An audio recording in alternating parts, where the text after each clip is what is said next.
Bienvenue en satsang. Alors, très heureux de vous accueillir. Je crois que pour certaines, c'est le premier satsang.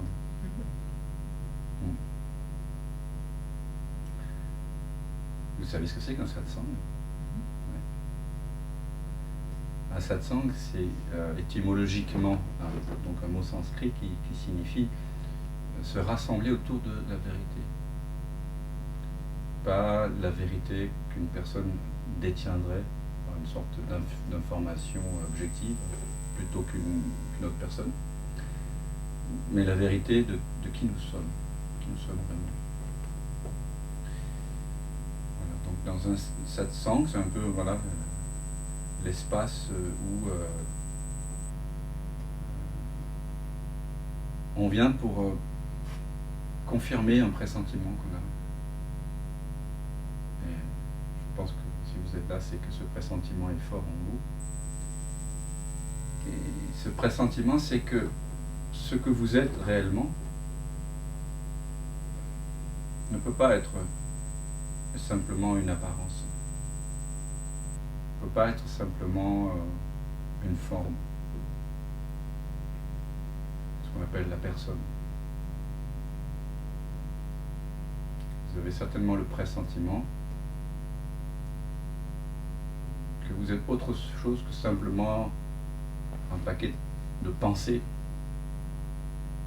Le pressentiment que vous n'êtes pas enfermé dans un corps, finalement. Et peut-être même que la conscience que vous pressentez en vous-même n'est peut-être même pas personnelle.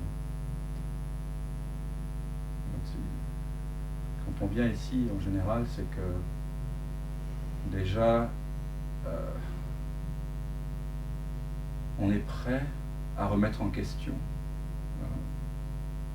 tout. Voilà. On est prêt à tout pour découvrir qui on est vraiment.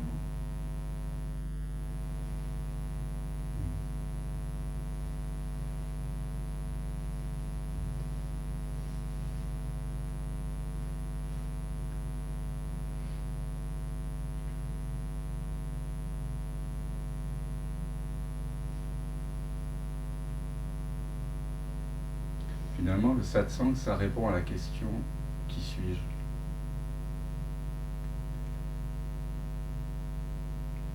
mais pas de façon intellectuelle, pas de façon psychologique.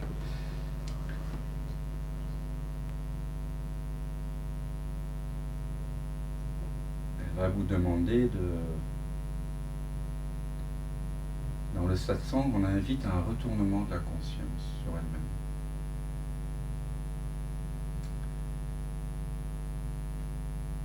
Et d'une façon très directe, très directe. Et donc, pour que ce retournement très direct se fasse, il faut évidemment laisser tomber un petit peu toutes les idées qu'on a à propos de soi-même, toutes les définitions qu'on a à propos de la vie, tout ce qu'on nous a dit, laisser tomber tous les grands textes, même spirituels, religieux, tous les savoirs qu'on a accumulés. Et vraiment juste accepter de se remettre en question totalement, avec une attention, je dirais, dénuée de préférence, un peu comme un scientifique qui observe, qui voudrait comprendre, par exemple, le langage des abeilles. Ça fait longtemps que je veux acheter ce livre qui décrit comment un certain homme, je crois dans les années 50, un Allemand, je crois, a découvert comment les abeilles, incroyable d'ailleurs, finalement ont une forme de langage très précis. Je ne sais pas si vous saviez ça. C'est-à-dire qu'avec certaines figures, vol, vomissement et autres, je n'ai pas lu son livre encore, mais je trouve ça extraordinaire, j'y pense là. Il a découvert donc que les abeilles pouvaient se communiquer les lieux où l'on pouvait trouver certains nectars plutôt que d'autres, les écueils à éviter, la distance, etc. Et vous imaginez l'observation qu'il a fallu faire pour découvrir ça. Moi, je trouve hallucinant. Comment il a fallu sortir de ses propres préjugés pour découvrir ça. Voilà, c'est comme les très grands scientifiques comme Einstein.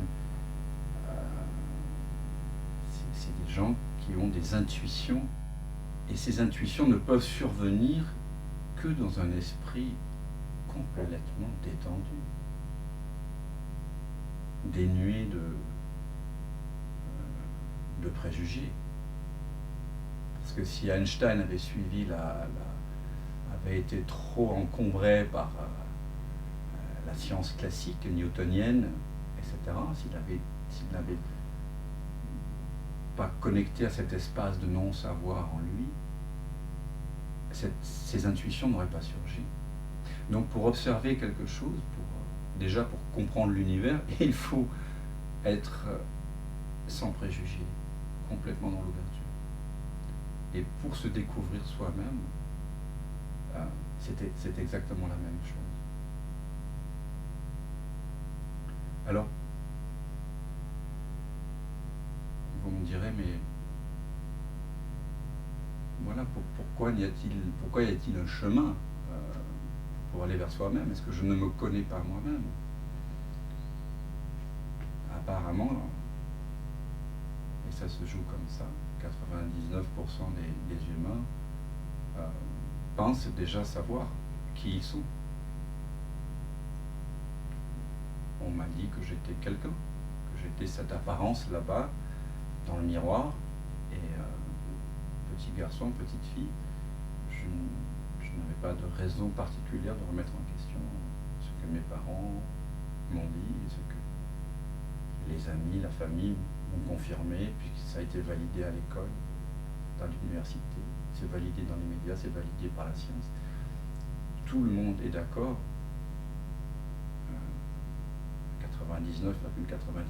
99,99% des gens sur cette planète sont d'accord pour ne pas remettre en question que la conscience est individuelle et que quelque part ce que je suis est soit enfermé complètement dans le corps, soit lié à la naissance et à la mort de ce corps. Donc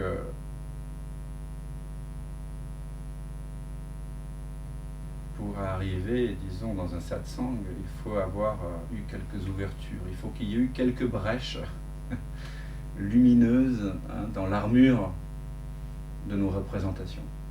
Ce qui est pas évident. Donc ici, je vous propose de commencer tout de suite par l'éveil à ce que nous sommes vraiment. Il y a la voie progressive qui propose de pratiquer en tant qu'une personne, en tant que quelqu'un, pour arriver un jour, peut-être en accumulant un certain calme, en intégrant certains savoirs, arriver un jour peut-être à avoir la révélation, l'éveil à ce que je suis vraiment. Mais ici, je vous propose une voie directe de connaissance de nous-mêmes. Donc, on va entrer de plein pied directement. Et je vais vous proposer donc de faire des expériences. Je ne vais pas vous dire qui vous êtes. Vous allez le découvrir par vous-même au travers d'expériences que nous allons faire. Et ces expériences vont vous permettre de distinguer ce que vous croyez avec ce que vous voyez. Il y avait un grand moine Chan au 8e, 9e siècle en Chine qui s'appelait Huan Po. Et il disait le sage s'appuie sur ce qu'il voit et rejette ce qu'il pense. L'ignorant s'appuie sur ce qu'il pense et rejette ce qu'il voit. Voyez les choses telles qu'elles sont et ne vous préoccupez pas des autres. Donc c'est ce qu'on va faire en fait. On peut tout de suite simplement être conscient de comment le monde, le corps et le mental se manifestent.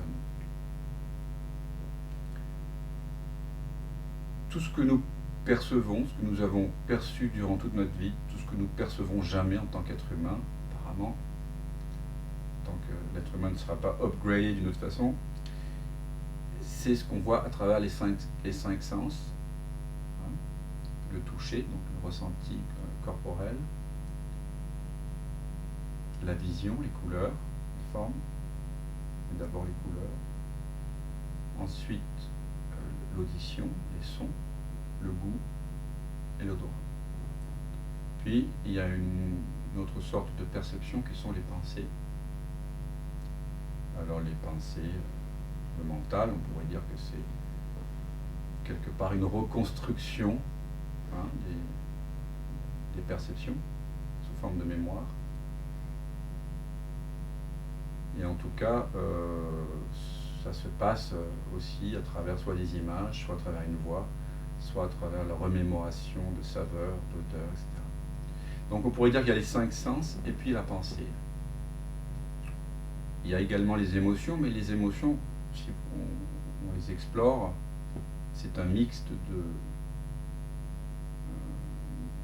perceptions sensorielles avec des histoires autour, hein, donc de mental et de l'autre côté les sensations. Donc en gros, si vous êtes d'accord, tout ce que vous avez jamais perçu de ce que vous appelez la vie, c'est passé par ces 6 canaux de perception. La pensée et les 5 sens. Donc, dans l'instant, chacun d'entre nous avons des perceptions. Il y a des sons dans votre environnement. Ici, on entend la VMC, ma voix. Plein de petits sons aussi, peut-être le son du corps. Il y a évidemment plein de couleurs, si vous avez les yeux ouverts. Il y a des odeurs, vous pouvez prêter attention, des parfums. Peut-être des saveurs de la boisson qu'on vient de boire. Il y a des sensations corporelles. Vous pouvez devenir conscient des fourmillements qui sont là en ce moment dans le visage, dans le front, dans le cuir chevelu, dans les trapèzes, les épaules, les bras, les jambes, la plante des pieds. Vous voyez que le corps se manifeste à vous sous forme de sensations. Et puis peut-être qu'il y a des pensées.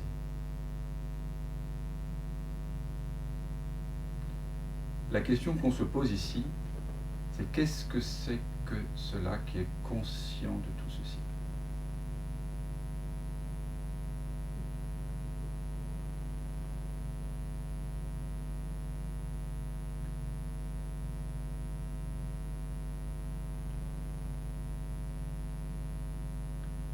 En général, quand on pose ce genre de questions, en dehors d'un satsang, on dit « c'est moi ».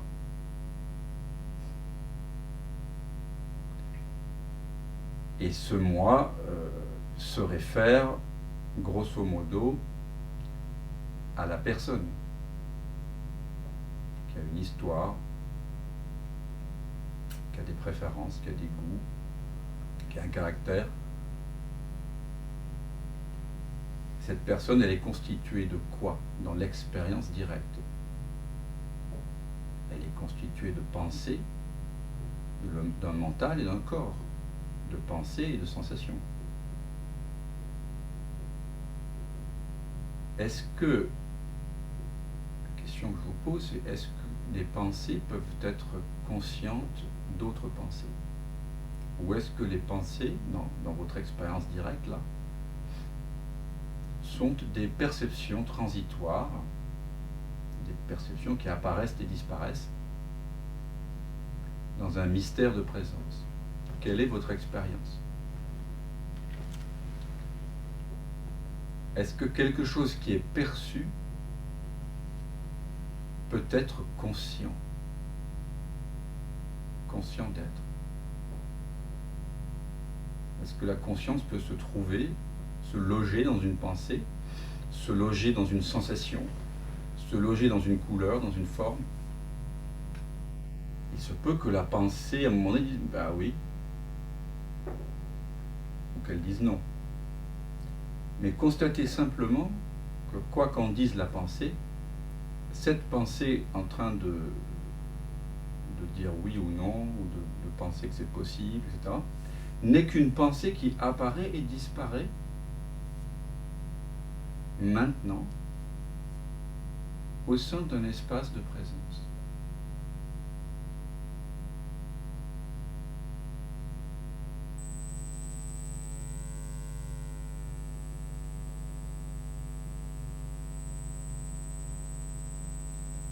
Vous voyez que toutes les définitions que vous pouvez avoir à propos de vous-même, ce ne sont que des pensées. Et toutes ces pensées, au même titre que les oiseaux, par exemple, qui traversent le ciel, ne sont que des perceptions transitoires. Ils vont, ils viennent. Mais vous qui êtes conscient des pensées, vous ne venez pas et vous ne vous en allez pas avec elles. Vous demeurez, pour l'instant on ne sait peut-être pas très bien ce que c'est, mais il y a quelque chose qui n'est pas quelque chose, justement, et qui est là, qui demeure. Quelque chose qui précède la pensée apparaît,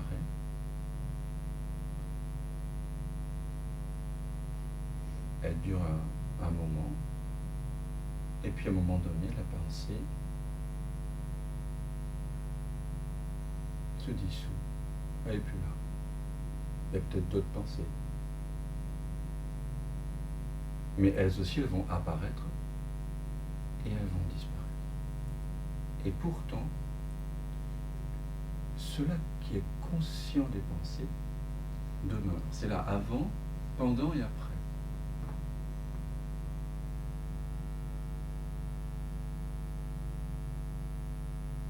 Alors, c'est pas une prescription, hein, c'est une tentative de description de ce qui est déjà là. Et vous pouvez juste remarquer si ça correspond à votre expérience directe.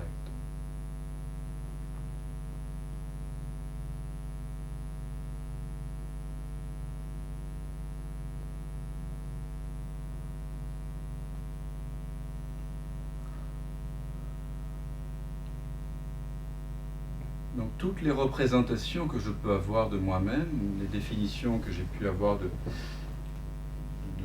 qui j'étais, de ce que c'était que la conscience, de ce qu'est le monde, de ce qu'est les autres, tout ça, ce ne sont que des pensées dans l'instant, apparaissant, disparaissant, dans une présence qui, elle, n'apparaît pas et ne disparaît pas dans votre expérience directe, elle est tout le temps là.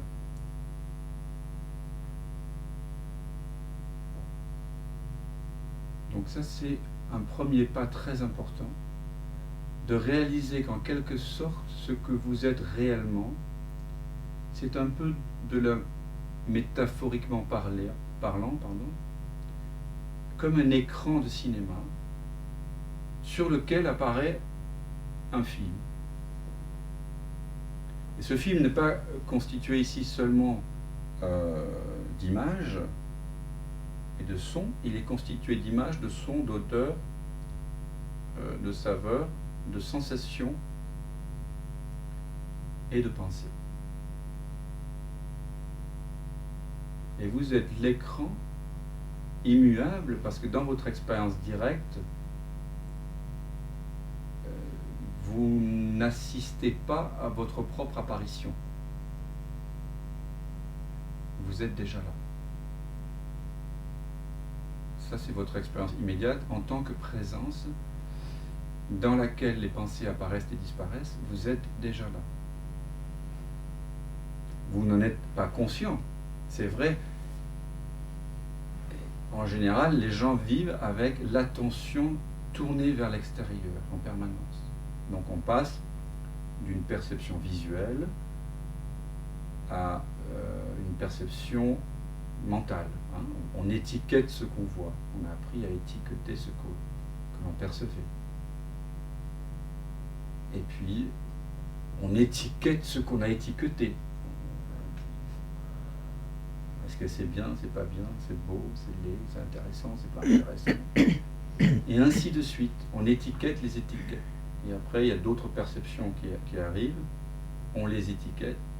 Et on étiquette les étiquettes. Donc, on passe l'intégralité, enfin la plupart des humains, et nous avons tous, même nous qui sommes là, nous avons tous passé une grande partie de notre vie à faire comme ça aussi. Les grands sages aussi, hein. Ramana Maharshi aussi, Nisargadatta, avant de réaliser leur vraie nature, mais ils faisaient comme ça aussi. Éduqués pour faire ça. Donc on a l'attention en permanence, en général, tournée vers l'extérieur, vers les perceptions. Et là, qu'est-ce qu'on fait au cœur du satsang? Eh bien, je vous invite, le satsang vous invite à retourner l'attention, à retourner la flèche de l'attention qui habituellement est tournée vers les pensées, vers les sensations, vers les expériences, vers les perceptions, les couleurs, les formes. Je vous invite maintenant à retourner l'attention vers sa propre source.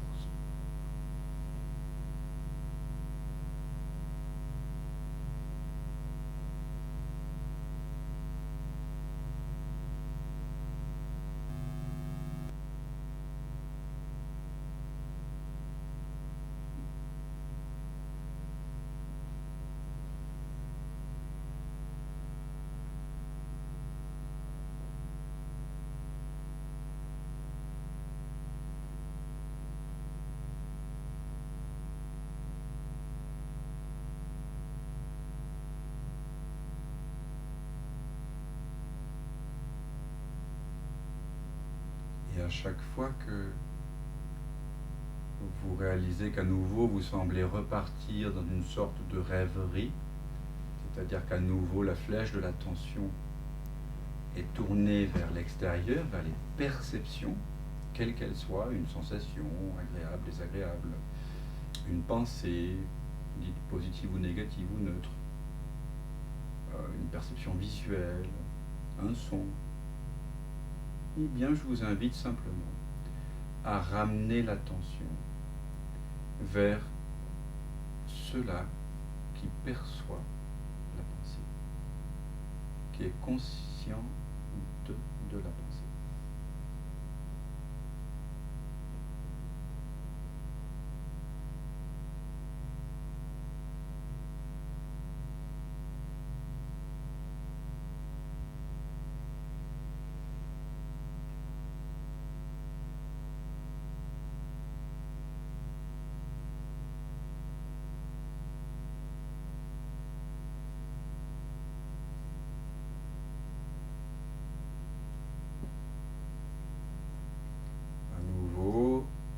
Quelles que soient les perceptions, ramenez doucement mais fermement l'attention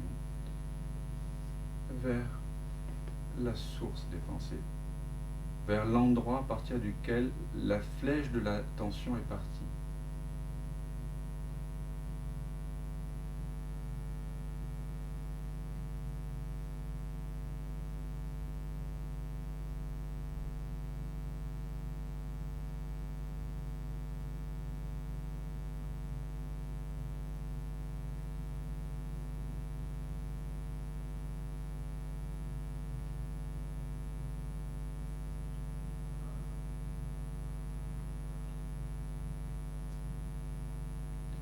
Parce que ce que vous êtes réellement, et je ne sais pas si vous serez d'accord, là, dans un satsang, on a tout à fait le droit de ne pas être d'accord. C'est fait pour discuter, pour remettre en question, pour venir avec ses doutes.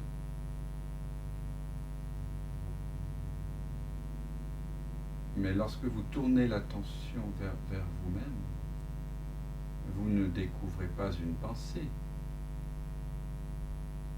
vous ne découvrez pas une sensation. La sensation, elle est perçue. La pensée est perçue. Mais lorsque vous retournez l'attention vers vous-même, que découvrez-vous? Que cessez-vous de couvrir?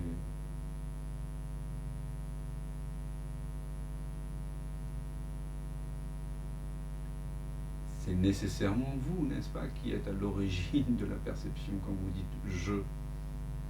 je vois, je sens,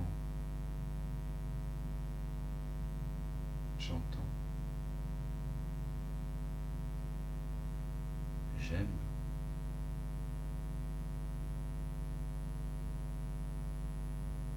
J'expérimente,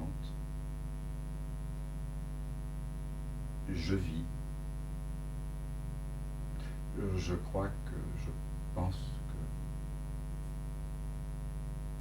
on dit je tout le temps.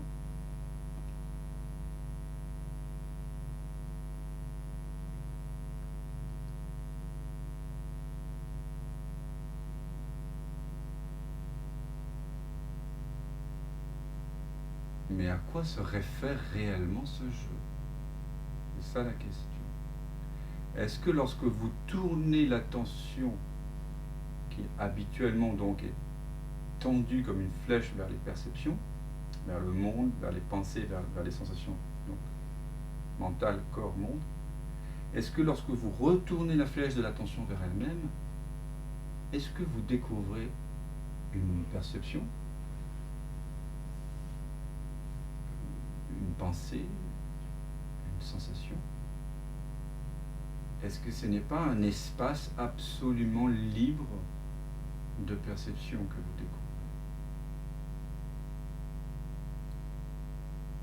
Est-ce que vous, en retournant l'attention vers vous-même, vous découvrez un moi personnel? Si oui, décrivez-moi-le.